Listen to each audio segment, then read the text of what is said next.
Did you know ملکی وے ہماری Galaxy ہے جہاں پہ ارتھ اور ہمارا سولر سسٹم موجود ہے. اس گیلیکسی میں اربوں خربوں سٹارز موجود ہیں، لیکن ایک اور بڑی گیلیکسی ہے اینڈرومیڈا.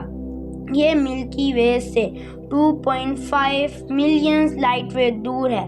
سائنٹسٹ کے مطابق ملکی وے اور اینڈرومیڈا آہستہ آہستہ ایک دوسرے کے قریب آ رہے ہیں اور 4 بلین سال بعد یہ آپس میں ٹکرائیں گے.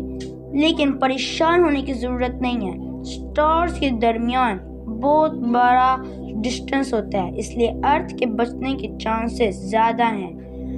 ان کے ٹکرانے کے بعد ایک بہت بڑی گیلیکسی بنے گی جس سے آسمان کا رنگ بدل جائے گا اور اسپیس کا اسٹرکچر بھی بدل جائے گا. Subscribe, like